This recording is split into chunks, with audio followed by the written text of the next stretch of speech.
The title that I would like to talk about is, how do we live in the future? How do we live in the future? Or, how do we as Christians live in hard times?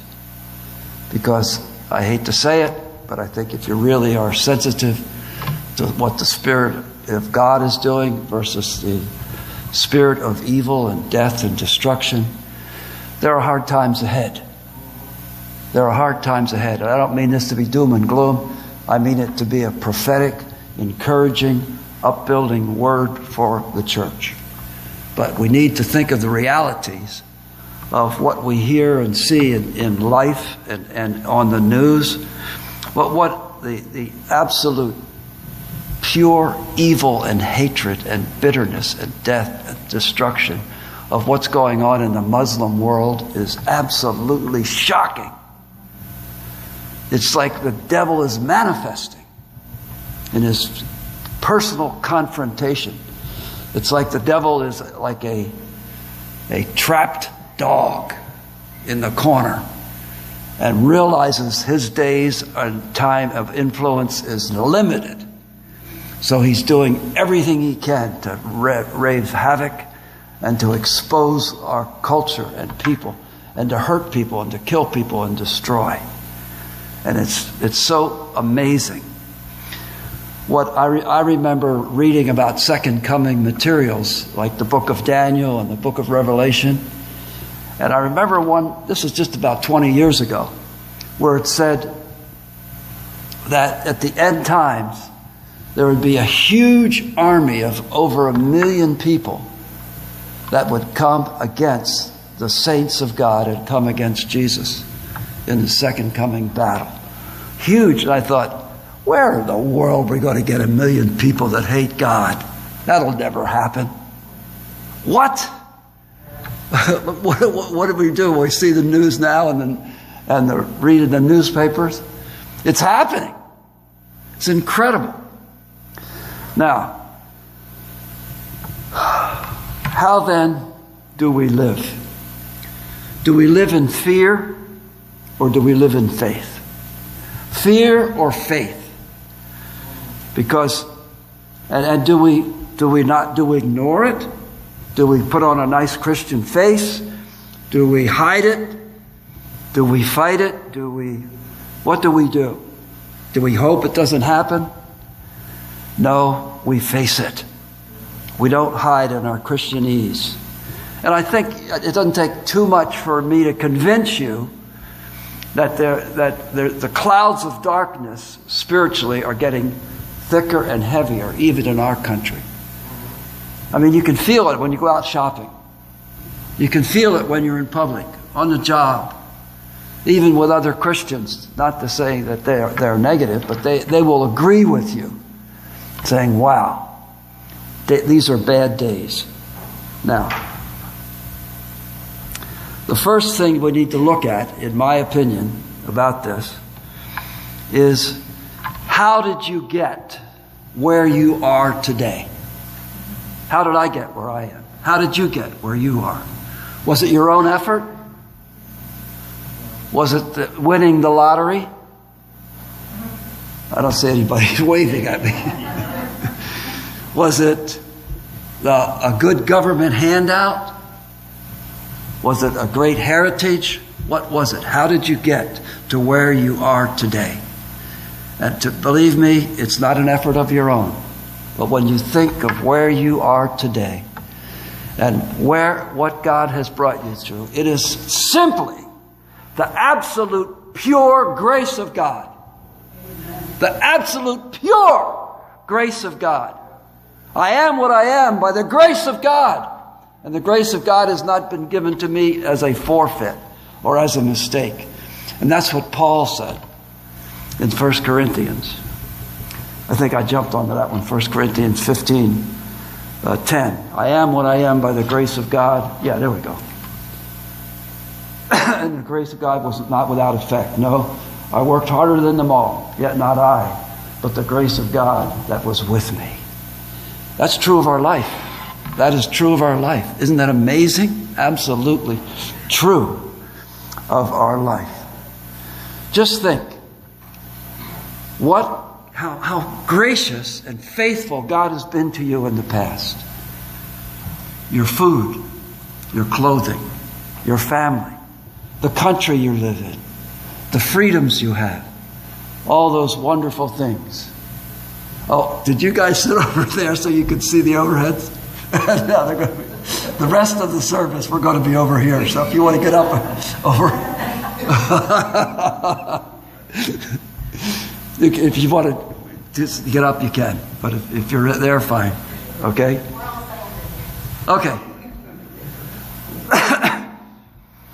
But just to make it clear and underlined again, you can say, I worked hard for this, or people gave me this or that, but it was the grace of God that was the source of it all. Your good looks and your youth. Come on, don't be laughing at me now. Okay. And the health and wealth that you have. Food, clothing, all those things. That is an absolute testimony of the grace of God. Just think of where you would be without the grace of God. The grace of God. The grace of God. And what is one thing that I like to illustrate a little bit is what a definition of the grace of God. Grace we have is it's God's riches at Christ's expense. That's one thing, grace of God, God's riches at Christ's expense. It's God's unmerited favor.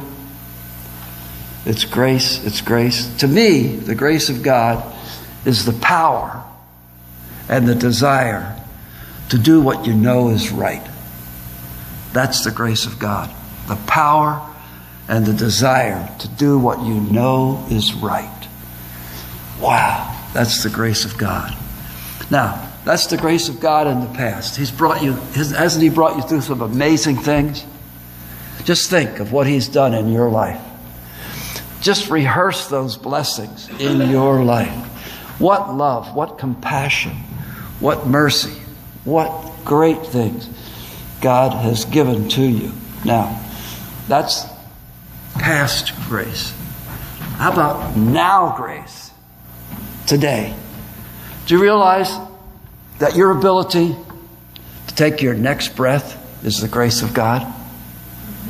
You got up this morning by the grace of God.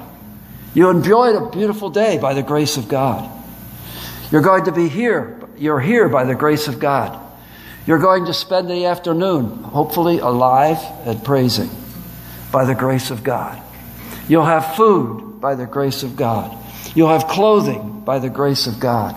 The now grace of God. Isn't that amazing when you think of it? Just think of how your body works, how all those things happen, and how all, you know, we have cars, we have transportation, we have freedom, we have abundance. We're definitely not going to starve. We will. It's amazing.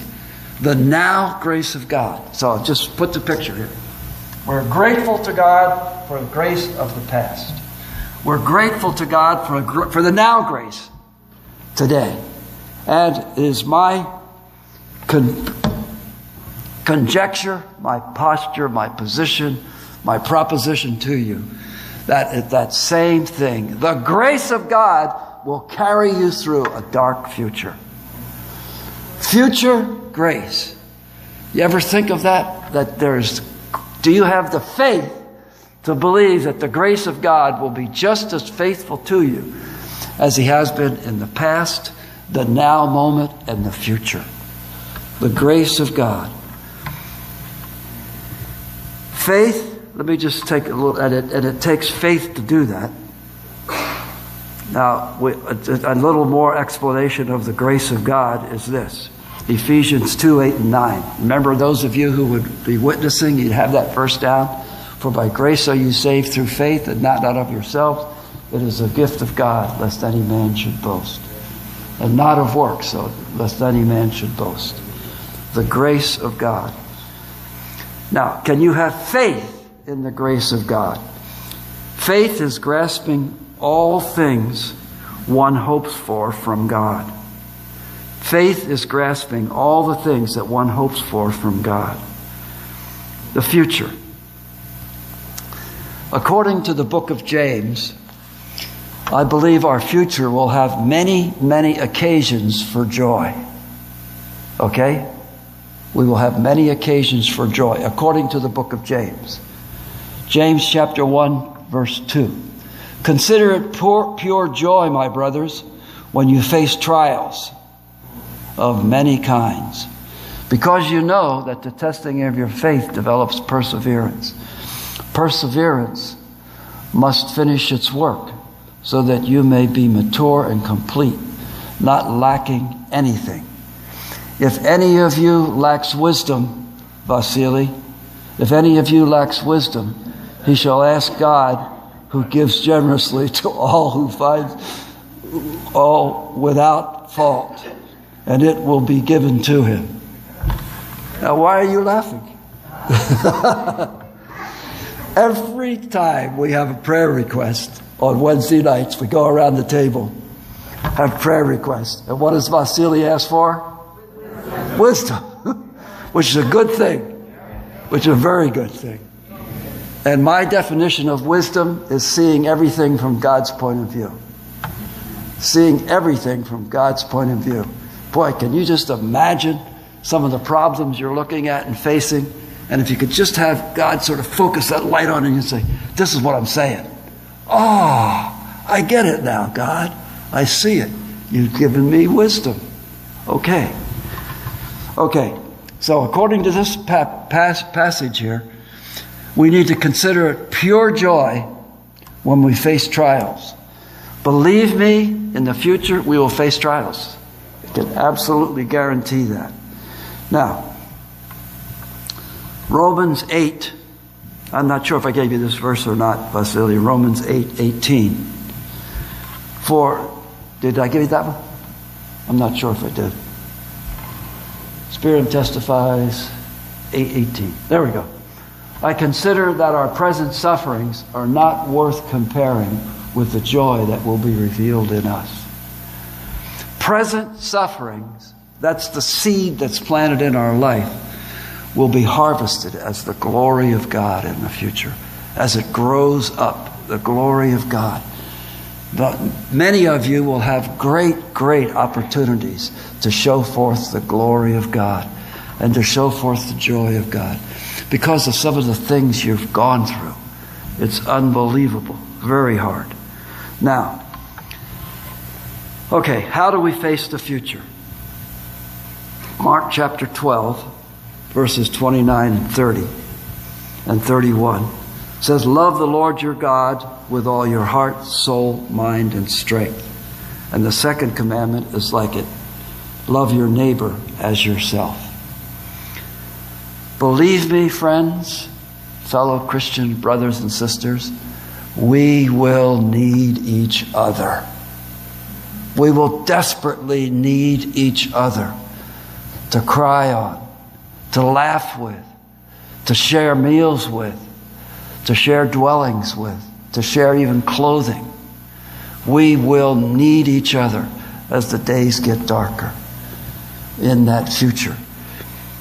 I just had I saw a little sermon illustration about how important it is to love others, because our natural instinct is to love ourselves. That's a natural instinct. Now, here, let me illustrate that, okay?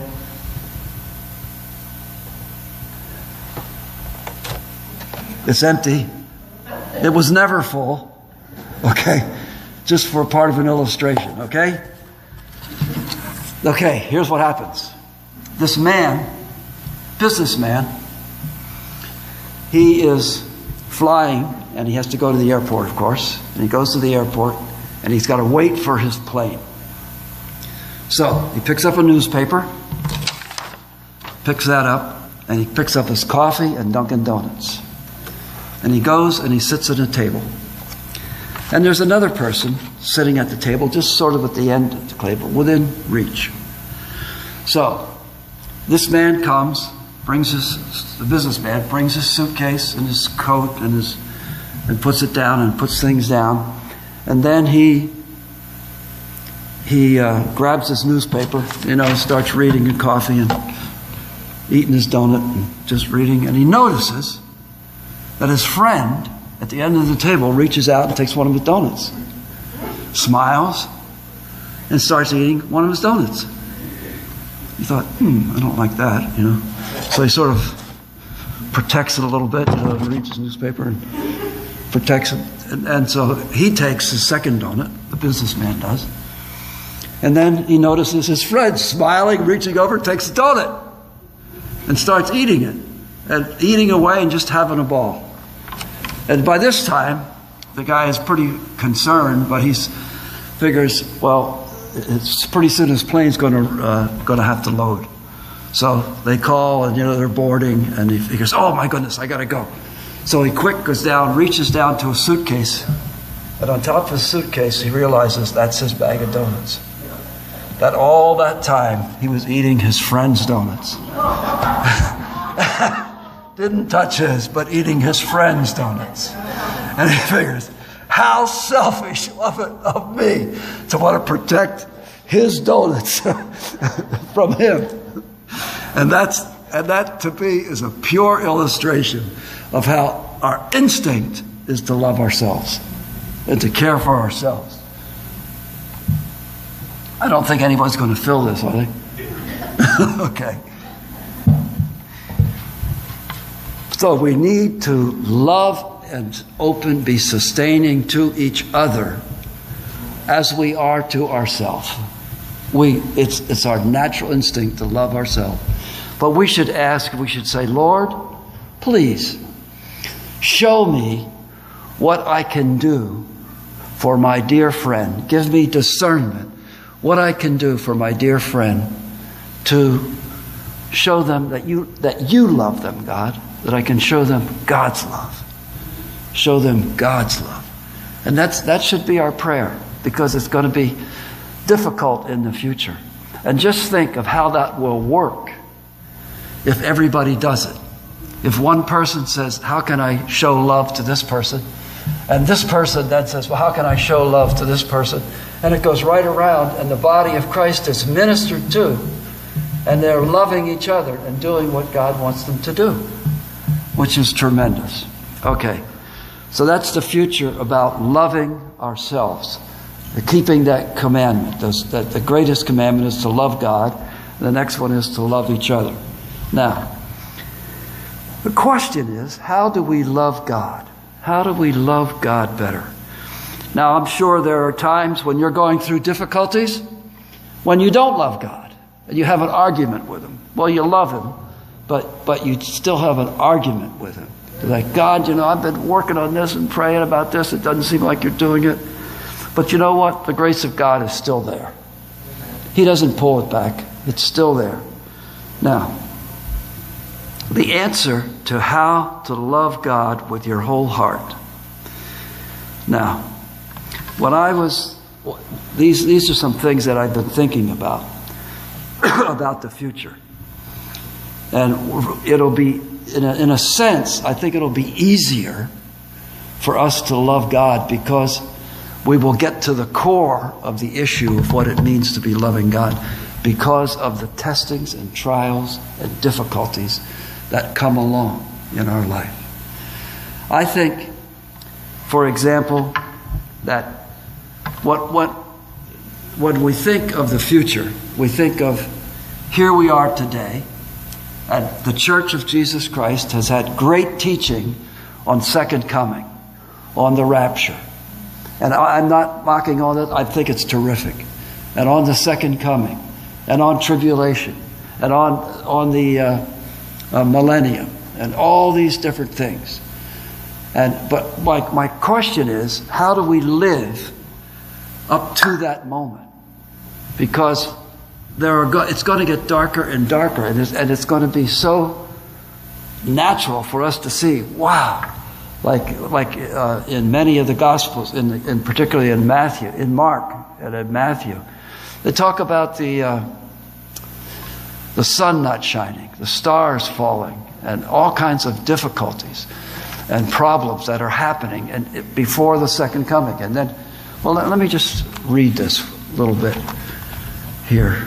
It says, this is in Mark chapter 13. I don't think I give you that reference.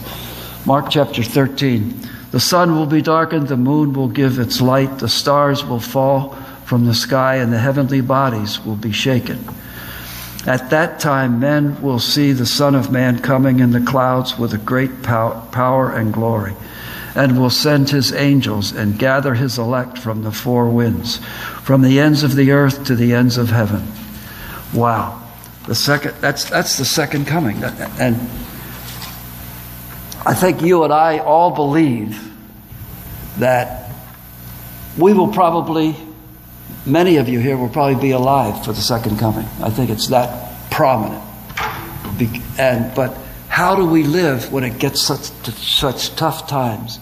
And that's what we want to do, is how to love God. Now here's what some of the things I think will happen. I think that just like down in Egypt, when the children of Israel were down in Egypt, when they were there, the plagues came. And these different terrible, terrible things came upon the Egyptians.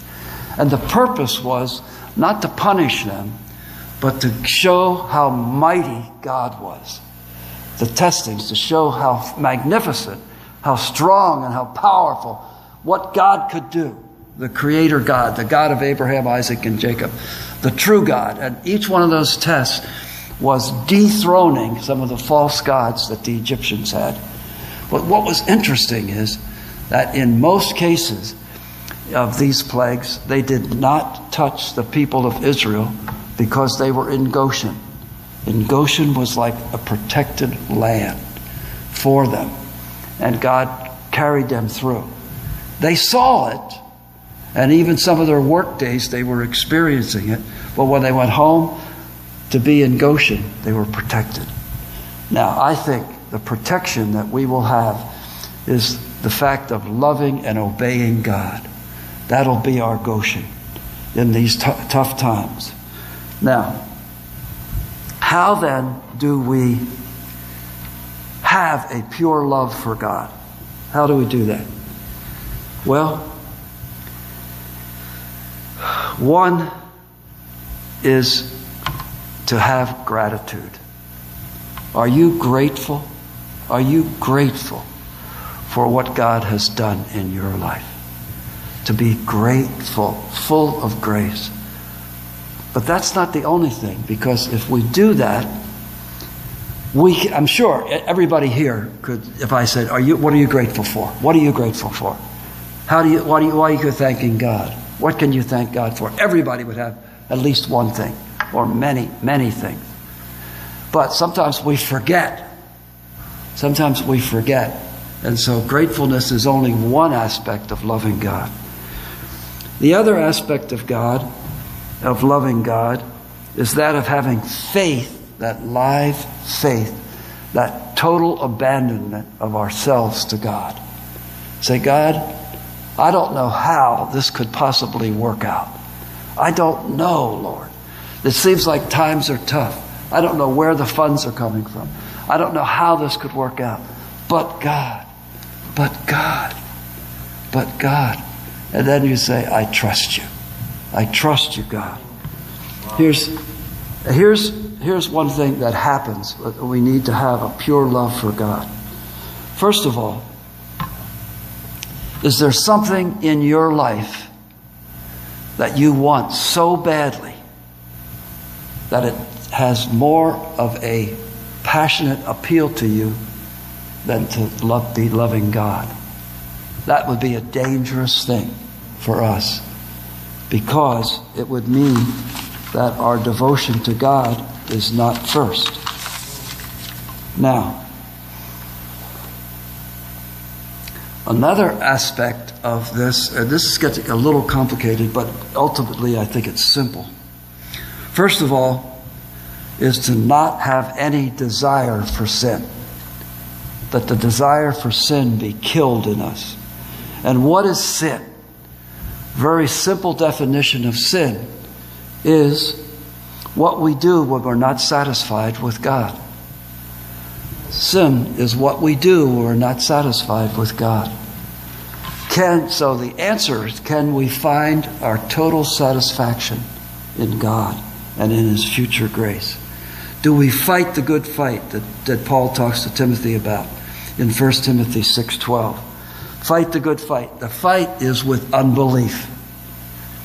With unbelief, that's what it is. And that's going to be what we really need to challenge ourselves with. Now,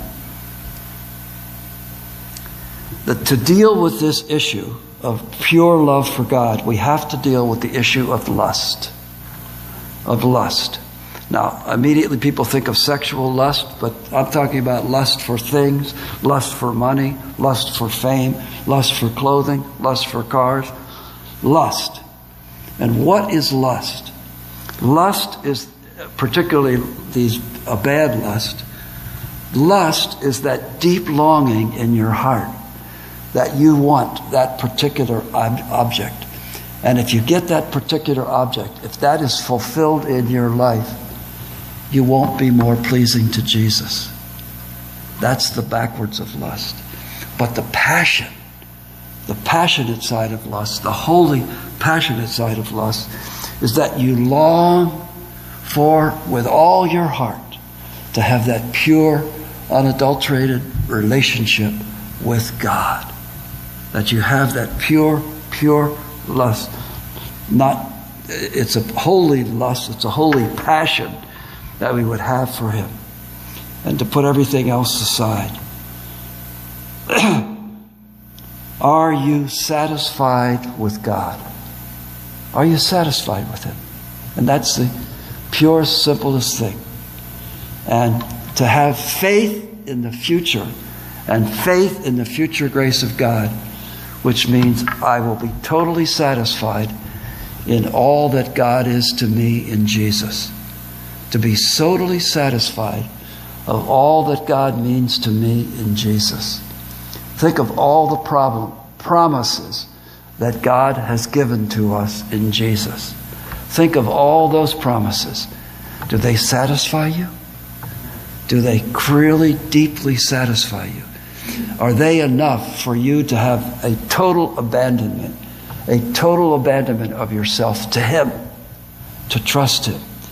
Can you put your faith in the future grace of God? No matter what the story, no matter what's going on, no matter what our culture is, future grace of God. Can you trust Him? Hasn't He been faithful in the past? Isn't He faithful at this very moment? Do you believe He will be faithful tomorrow and the next day and Wednesday and Thursday and Friday and next week, next year, the future, until He comes again? Do you believe that you can trust Him? Trust Him, trust Him, trust Him until He comes again. And then we will be with Him. It'll be easier then.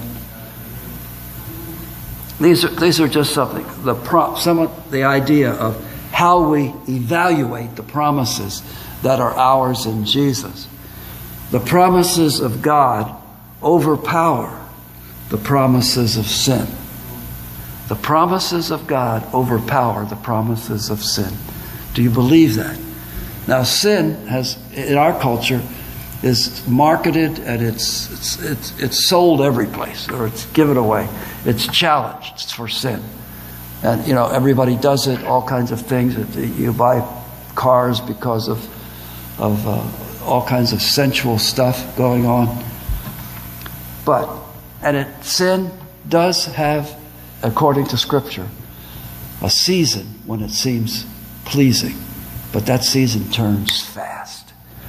And the promises of sin turn out to be guilt and shame and death and destruction. But the promises of Jesus, the promises of God, are life, abundance, eternal, salvation, redemption, filled with the Spirit, loving Him, knowing Him, provided the abundant life. So can you trust the promises of Jesus, the promises of God that are ours in Jesus? That's future grace. Future grace.